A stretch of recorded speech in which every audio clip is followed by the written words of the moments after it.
ഇനി നമ്മൾ പഠിക്കാൻ പോണത് ഓരോ വിഷൻ്റെ ഡിഫക്ട്സിനെ കുറിച്ചിട്ടാണ്. അതിൽ ഫസ്റ്റ് വരുന്നത് മയോപ്പിയ, നെക്സ്റ്റ് വരുന്ന ഹൈപ്പറോപ്പിയ ഒരു ഹൈപ്പർമെട്രോപ്പിയ, പിന്നെ ബ്ലൈൻഡ്നെസ്, പിന്നെ സ്ക്വിൻറ്റ് എന്ന് പറഞ്ഞാൽ ഞാൻ പറഞ്ഞല്ലോ എന്താണ് കോങ്കണ്ണെന്ന് പറയും, മലയാളത്തിൽ കോൺകണ്ണെന്ന് പറയും. അപ്പോൾ ഇതിൽ ഫസ്റ്റ് തന്നെ വരുന്നത് മയോപ്പിയാണ്. മയോപ്പിയ എന്ന് വെച്ചാൽ ഷോർട്ട് സൈറ്റഡ്നെസ് എന്ന് ഉദ്ദേശിക്കുന്നത് നമുക്ക് അടുത്തുള്ള നിയർ ഒബ്ജക്ട്സ് മാത്രം കാണാം, ദൂരെയുള്ള സാധനങ്ങൾ ക്ലിയർ ആയിട്ട് കാണാൻ പറ്റാതെയാണ് മയോപ്പിയ എന്ന് പറയുന്നത്. അത് എന്താ സംഭവിക്കുകയെന്ന് വെച്ചാൽ, കാരണം നമ്മുടെ ഈ ഐബോൾ തിക്കാവുക, അല്ലെങ്കിൽ അത് ഭയങ്കര തിക്കാവുന്ന കാരണം കൊണ്ട് അത് പാരലൽ റേസ് കണ്ണിൽ വീഴുമ്പോഴും അത് ഡിസ്റ്റൻ്റ് ഒബ്ജക്ട്സിൽ നിന്ന് കണ്ണിൽ വീഴുമ്പോൾ actually it happens that it cannot be converge properly. അത് ശരിക്കും റെറ്റിനയിൽ എത്തുന്നില്ല, റെറ്റിനയുടെ ഫോക്കൽ പോയിന്റിൽ എത്തുന്നില്ല, പകരം അത് റെറ്റിനയുടെ മുന്നിലാണ് എത്തുന്നത്, ജസ്റ്റ് മുന്നിൽ. അതുകൊണ്ട് എന്താ കാരണം, അതുകൊണ്ട് നമുക്കത് ബ്ലേർഡായിട്ട് കാണും, നല്ല ക്ലിയർ ഒബ്ജക്റ്റ് ഫോം ചെയ്യില്ല. കാരണം റെറ്റിനയുടെ ഫോക്കൽ പോയിന്റിൽ ചെന്ന് മുട്ടിയാലാണ് ക്ലിയർ ഒബ്ജക്റ്റ് നമുക്ക് കാണാൻ പറ്റുള്ളൂ, പകരം ഇത് ഒരു ബ്ലേർഡ് ഒബ്ജക്റ്റാണ് നമ്മൾ കാണുക.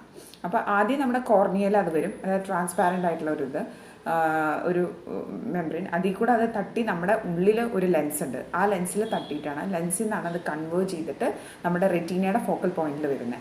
അപ്പോൾ ഈ നമ്മുടെ എന്താ പറയുക കണ്ണിൻ്റെ ഒരു ഷേപ്പിൻ്റെ, ഐബോളിൻ്റെ ഷേപ്പിൻ്റെ വ്യത്യാസം കൊണ്ട് ഇങ്ങനെ സംഭവിക്കാം. ഈ ഡിസ്റ്റൻറ്റ് ഒബ്ജക്ട്സിൻ്റെ അത് മുന്നിൽ വരും, പക്ഷേ നിയർ ഒബ്ജക്ട്സിൻ്റെ കറക്റ്റായിട്ട് കൺവേർട്ട് ചെയ്ത് ഫോക്കൽ പോയിന്റിൽ എത്തുന്നു. കാരണം അത് ഡൈവേർജൻറ്റ് റേസ് ആണ്. ഡൈവേർജൻറ്റ് റേസ് ഇങ്ങനെ ഫോക്കസ് ചെയ്ത് ചെയ്യും, ഒരു കുഴപ്പമില്ലാണ്ട് അത് കറക്റ്റ് ഫോക്കൽ പോയിന്റിലെത്തുക. അതുകൊണ്ട് നിയർ ഒബ്ജക്ട്സ് കാണുന്നതിന് ബുദ്ധിമുട്ടുണ്ടാവില്ല, പക്ഷേ ദൂരെയുള്ള ഒബ്ജക്ട്സ് കാണുമ്പോൾ ഇങ്ങനത്തെ ഒരു പ്രശ്നം സംഭവിക്കുന്നുണ്ട്. അപ്പോൾ ഇതാണ്. ഇനി കോസസ് ഓഫ് മയോപ്പിയ പലതരത്തിലുണ്ട്. ഒന്നില്ലെങ്കിൽ കൺജനൈറ്റൽ കോസസ് ഉണ്ടാവും, പിന്നെ അല്ലെങ്കിൽ ആക്വയർഡ് കോസസ്. ആക്വയർഡിൽ വരുന്നത് മാൽന്യൂട്രീഷൻ കാരണം സംഭവിക്കാം, പിന്നെ ഹെറിഡിറ്ററി, അച്ഛനോ അമ്മയ്ക്കോ ആർക്കെങ്കിലും നമ്മുടെ ഫാമിലിയിൽ ആർക്കെങ്കിലും ഉണ്ടെങ്കിൽ നമ്മളത് ഇൻഹെറിറ്റ് ചെയ്യാം. പിന്നെ അസുഖങ്ങൾ എന്തെങ്കിലും വരുമ്പോൾ, കാരണം നമ്മുടെ diseased and pale lax condition of the body lowers the resisting power of eye as of every other organ and impaired physique brings with it many other evils, a weak resistance to the active cause of short sightedness.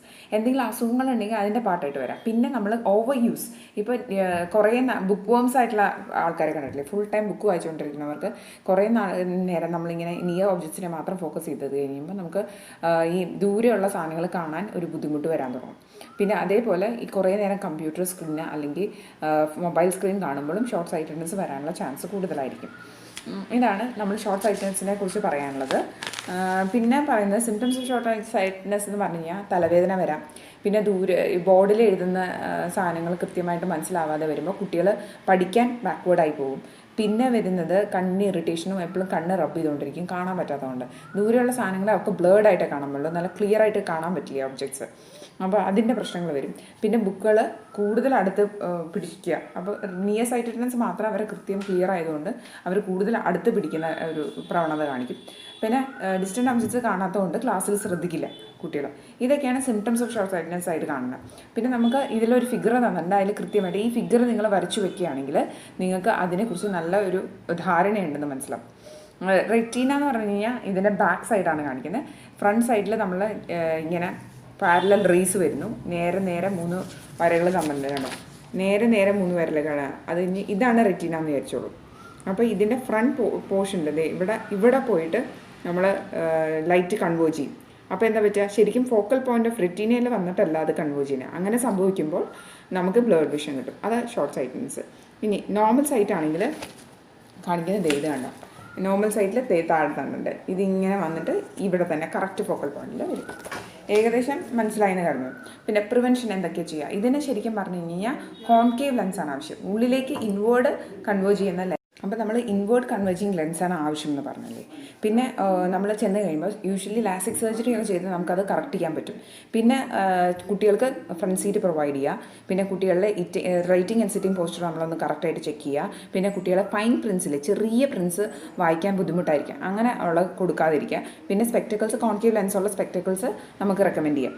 പിന്നെ in case of severe defects special സ്കൂളിലേക്ക് മാറ്റേണ്ടി വരും. കാരണം സാധാരണ കുട്ടികൾ ചെയ്യുന്ന കാര്യങ്ങൾ ചെയ്യാൻ പറ്റില്ല. 10-12 കുറച്ച് കുട്ടികളുള്ള സ്കൂളിലേക്ക് ആക്കി കഴിഞ്ഞാൽ കുറച്ചും കൂടി അറ്റൻഷൻ കുട്ടി നോർമലി ഇത് ചെയ്യാൻ പറ്റും, നോർമലായിട്ട് പഠിക്കാൻ പറ്റും. പിന്നെ മോർ ഓറൽ വർക്ക് കൊടുക്കുക, കൂടുതലും റൈറ്റിങ്ങും റീഡിങ്ങും ഇല്ലാണ്ട് ഓറൽ വർക്ക് കൂടുതൽ കൊടുക്കുക.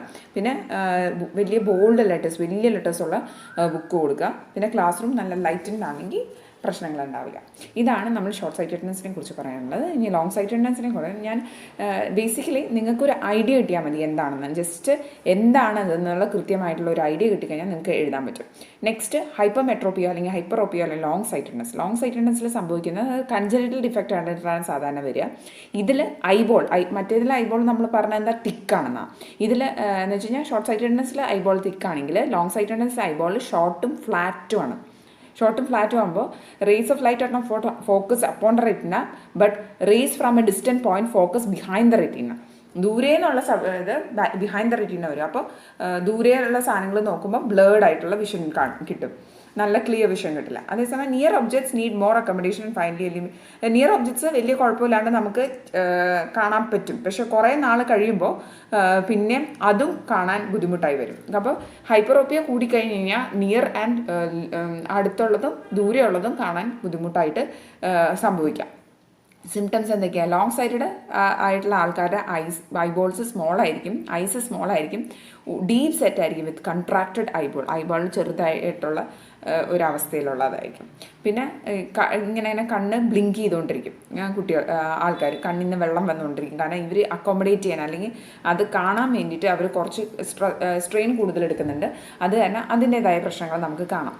പിന്നെ he holds things a long way off, കുറച്ച് ദൂരെ പിടിച്ച് നോക്കുക ഒക്കെ കാണാൻ വേണ്ടിയിട്ട്, അല്ലെങ്കിൽ സാധാരണ അടുത്ത് പിടിക്കണമെങ്കിൽ കുറച്ച് ദൂരെ പിടിക്കുക, അങ്ങനെയൊക്കെ ശ്രദ്ധിക്കാൻ പറ്റും. പിന്നെ റെമഡീസ് ഓഫ് ഹൈപ്പറോപ്പിയ എന്ന് വെച്ചാൽ ഐ സ്പെഷ്യലിസ്റ്റിനെ കൺസൾട്ട് ചെയ്യുക. ഇവിടെ കോൺവെക്സ് ലെൻസ് ആവശ്യം. കോൺവെക്സ് എന്ന് വെച്ചാൽ ഇങ്ങനെ. അപ്പോൾ നമ്മൾ ഇതിന് ഹൈപ്പറോപ്പിയോ അല്ല ഹൈപ്പർമെട്രോപ്പിയോയ്ക്ക് വേണ്ടത് നമ്മൾ പറഞ്ഞല്ലോ കോൺവെക്സ് ലെൻസാണ് ആവശ്യം. പിന്നെ ഇനി ബ്ലൈൻഡ്നെസ്സിനെ കുറിച്ച് നമുക്ക് ഡിസ്കസ് ചെയ്യാം. Blindness loss of vision or partial or total is termed. ഒന്നുമില്ലെങ്കിൽ കുറേ ലോസ് ഓഫ് വിഷൻ സംഭവിക്കുക, അല്ലെങ്കിൽ കംപ്ലീറ്റ് ലോസ് ഓഫ് വിഷൻ സംഭവിക്കുക, അതാണ് ബ്ലൈൻഡ്നെസ്. നമുക്കറിയാമല്ലോ. A gross defect to the eyeball to the visual centre in the brain or sensory nerves or impulses will cause ഒന്നല്ലെങ്കിൽ ഐബോളിന് പ്രശ്നം, അല്ലെങ്കിൽ ബ്രെയിനിലുള്ള സെൻസറി ഇമ്പൾസിന് അല്ലെങ്കിൽ സെൻറ്ററിന് വിഷൻ സെൻറ്ററിന് പ്രശ്നം വരിക, അല്ലെങ്കിൽ സെൻസറി നെർവ്സ് ക്യാരി ചെയ്യുന്ന ഇതല്ലേ അതിന് പ്രശ്നം വരുമ്പോഴും, അല്ലെങ്കിൽ ഇമ്പൾസസ് മര്യാദയ്ക്ക് പ്രോപ്പർലി സെൻഡ് ചെയ്യാൻ പറ്റാതിരിക്കുക, അങ്ങനെയൊക്കെ ബ്ലൈൻഡ്നെസ് വരാൻ ചാൻസ് ഉണ്ട്. പിന്നെ എന്തെങ്കിലും ഇഞ്ചുറി കാരണം ബ്ലൈൻഡ്നെസ് വരാം, കാരണം വിഷൻ സെൻറ്റർ ഓഫ് ബ്രെയിൻ പ്രശ്നം വരുമ്പോൾ, അല്ലെങ്കിൽ കണ്ണിന് ഇഞ്ചുറി വരുമ്പോഴും ബ്ലൈൻഡ്നെസ് സംഭവിക്കാം. കോസസ് ഓഫ് ബ്ലൈൻഡ്നെസ് കുറേ ഉണ്ട്. കൺജനൈറ്റൽ ഡിഫക്റ്റ് ഉണ്ടാവും, സം ഡിസീസസ് ലൈക്ക് സ്മോൾ പോക്സിൻ്റെ പോക്ക്, ഒരു കുരു കണ്ണിൽ വന്നു കഴിഞ്ഞാൽ കണ്ണിൻ്റെ വിഷൻ പോവാം. പിന്നെ കൺജനൈറ്റൽ സിഫിലിസ് എന്നുള്ള കണ്ടീഷൻ വന്നു കഴിഞ്ഞാലും ഇതേപോലെ വരാം. പിന്നെ മയോപ്പിയ ഷോർട്ട് സൈറ്റ്നെസ്സസ് കൊണ്ട് ചിലപ്പോൾ ബ്ലൈൻഡ്നെസ് വരാം. അതേപോലെ ഹൈപ്പറോപ്പിയ കൂടിയാലും ഇതേ ബ്ലൈൻഡ്നെസ് വരാം. ഡ്യൂ ടു ഇൻഫ്ലമേഷൻസ്, കണ്ണിന് എന്തെങ്കിലും ഇൻഫ്ലമേഷൻസ് വന്നിട്ട് സംഭവിക്കാം ഇതേപോലെ. പിന്നെ artery supplying the blood to the eye, അതിന് എന്തെങ്കിലും പ്രശ്നം വന്നാലും സംഭവിക്കാം. പിന്നെ ഇൻറ്റേർണൽ സ്ട്രക്ചറിന് അതിൻ്റെ ഇൻറ്റേർണൽ സ്ട്രക്ചറിന് എന്തെങ്കിലും ഇഞ്ചുറി സംഭവിച്ചാലും സംഭവിക്കുക. പ്രിക്കോഷൻസ് എന്തൊക്കെയാണ്? കണ്ണ് നല്ല ക്ലീനായിട്ട് കീപ്പ് ചെയ്യുക, ഒരിക്കലും കണ്ണിൽ സാധനങ്ങൾ വെച്ച് കുത്തുവോ അല്ലെങ്കിൽ അറിയാണ്ടുള്ള ഇഞ്ചുറീസ് ഇല്ലാണ്ടിരിക്കുക, അവോയ്ഡ് ചെയ്യുക. ഇൻഫെക്ഷൻസ് വന്നു കഴിഞ്ഞാൽ ഇമ്മീഡിയറ്റ്ലി കൺസൾട്ട് ചെയ്ത് മെഡിസിൻ കഴിച്ച് വേഗം മാറ്റാൻ ശ്രമിക്കുക. പിന്നെ ന്യൂലി ബോൺ ഇൻഫൻസിനെ ആണെങ്കിൽ ഇൻഫെക്ഷൻസ് ഇൻഫ്ലമേഷൻസ് വന്നു കഴിഞ്ഞാൽ ഡോക്ടറിനെ കൃത്യമായിട്ട് കാണുക. പിന്നെ ബ്ലൈൻഡ് ചിൽഡ്രനെ ആണെങ്കിൽ സ്പെഷ്യൽ സ്കൂളിൽ പോയി പഠിപ്പിക്കുക, അവർക്ക് അതിൻ്റേതായ ബ്രെയിൽ ലിപി അങ്ങനെ അവർക്ക് പറ്റിയ രീതിക്ക് പഠന സൗകര്യങ്ങളുണ്ടാവും, അത് നമ്മൾ ഉപയോഗപ്പെടുത്തുക.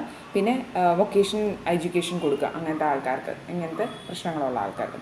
പിന്നെ ഇനി നെക്സ്റ്റ് വന്നത് ഡിഫക്ട്സ് ഓഫ് ഹിയറിംഗ് എന്തൊക്കെയാണെന്നുള്ളതാണ്.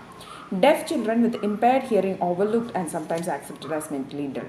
ചില സമയത്ത് നമ്മൾ അറിയില്ല കുട്ടിക്ക് ചെവി കേൾക്കാത്തതുകൊണ്ടാണ്, പക്ഷേ അവർ ആദ്യമേ കുഞ്ഞിലെ കുറച്ച് കൺജനറ്റലി ഇതേപോലെ ഹിയറിംഗ് ഡിസേബിലിറ്റി ഉണ്ടെങ്കിൽ പലപ്പോഴും അവരെ മെൻ്റലി ഡള്ളാണെന്ന് നമ്മൾ വിചാരിച്ചു പോകും.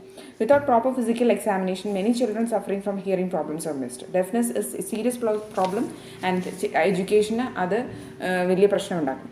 പലതരത്തിലുള്ള ഡെഫ്നെസ് ഉണ്ട്. കൈൻഡ്സ് ഓഫ് ഡെഫ്നെസ് ഒന്നുമില്ല. പാർഷ്യൽ ഡെഫ്നെസ് ഉണ്ട്. സ്പീക്കിംഗ് ഡെഫ് ആണെങ്കിൽ എന്ന് വെച്ച് കഴിഞ്ഞാൽ those who have become deaf after learning to speak. സംസാരിച്ച് തുടങ്ങി കഴിഞ്ഞ് കഴിയുമ്പോൾ എന്തെങ്കിലും ഒരു കാരണത്തിൽ ഡെഫ് ആവുക. അല്ലെങ്കിൽ semi mute, those who become deaf in infancy. കുഞ്ഞ് പ്രായത്തിൽ ഇൻഫൻ്റ് ആയിരിക്കുമ്പോൾ ഡെഫ്നെസ് വന്നു കഴിഞ്ഞാൽ. പിന്നെ deaf mute, those who are deaf from the very birth. Deaf mute എന്ന് പറയുന്നത് ജനിച്ചപ്പം മുതൽ സംസാരിക്കാൻ പറ്റാത്ത ആൾക്കാരെയാണ്, ഐ മീൻ കേൾക്കാൻ പറ്റാത്ത ആൾക്കാരെ. Since the children cannot hear, so he has never learned to speak, as speech comes from the imitation of sound or heard. Signs of defective hearing എന്തൊക്കെയാണെന്ന് നോക്കാം. They feel singing sound in years, ചെവിയിൽ ഇങ്ങനെ എന്തോ മൂളണം പോലെയോ ഒരു പാട്ട് പോലെയോ ഒരു മൂളിച്ച പോലെ കേൾക്കുക. പിന്നെ ഇയർ ഡാമേജ് സംഭവിക്കുക, ഡിസ്ചാർജ് ഉണ്ടാവുക, പിന്നെ തലവേദന പറയുക കുട്ടികൾ. പിന്നെ ചെവി കേൾക്കാത്തതുകൊണ്ട് അവർ നമ്മുടെ ചുണ്ടിലേക്ക് ഇങ്ങനെ കോൺസെൻട്രേറ്റ് ചെയ്യും. They try to lip read. പിന്നെ the child has a strained attention at the beginning of the lesson, but after some time due to early tiredness shows no interest in the. ആദ്യം ശ്രദ്ധിക്കാൻ നോക്കും, അതേമ്പോൾ പറ്റാത്തതുകൊണ്ട് tired ആവണതുകൊണ്ട് അവർ അത് ശ്രദ്ധിക്കണം തന്നെ നിർത്തും. അതൊക്കെ കൊണ്ടാണ് അറ്റൻഷൻ ഡെഫിസിറ്റ് ഉണ്ടെന്ന് സംശയിക്കാം. Sometimes 1 ear has better hearing than the other. അങ്ങനെയാണെങ്കിൽ ആ ഡയറക്ഷനിൽ ഇങ്ങനെ ചെവി വെച്ചുകൊണ്ടിരിക്കും. ഏത് ഡയറക്ഷനാണോ നമുക്ക് ചെവി കേൾക്കാൻ പറ്റുന്നത് ആ ഡയറക്ഷനിൽ നമ്മളിങ്ങനെ ചെവി കൂർപ്പിച്ച് പിടിച്ചുകൊണ്ടിരിക്കും. To have better hearing the child breathes through mouth. കൂടുതൽ നന്നായിട്ട് കേൾക്കാൻ വേണ്ടിയിട്ട് വായിൽ കൂടെ ബ്രീത്ത് ചെയ്യാൻ ശ്രദ്ധിക്കാം. പിന്നെ സംടൈംസ് ചൈൽഡ് തലകറക്കം പോലെയോ ഗിഡിനെസ് പോലെ പറയും. ചൈൽഡ് മേ ഫീൽ ഇയറേക്ക് വരാം. പിന്നെ child may develop mental defect due to defective hearing and not to defective brain. ബ്രെയിനിൻ്റെ പ്രശ്നം കൊണ്ടല്ല, ഹിയറിംഗ് ഇല്ലാത്തതുകൊണ്ട് പല കാര്യങ്ങളും ലേൺ ചെയ്യാണ്ട് കുട്ടികൾ പോകുന്നു. അങ്ങനെ ലേണിംഗ് ഡിസേബിലിറ്റി സംഭവിക്കുന്നു.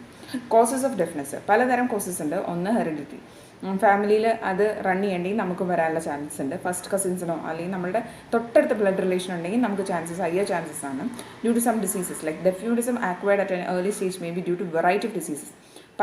ചെറിയ പ്രായത്തിൽ ഇൻഫൻസിയിൽ വരുന്ന ഡെഫ്യൂട്ടിസം വരാൻ കാരണം ഒന്നുമില്ലെങ്കിൽ മെനിഞ്ചൈറ്റിസ് അല്ലെങ്കിൽ മംസ് അല്ലെങ്കിൽ inflammation of internal year or scalar fear, ഇങ്ങനെ പലതരം ഡിസീസസ് കാരണം വരാം.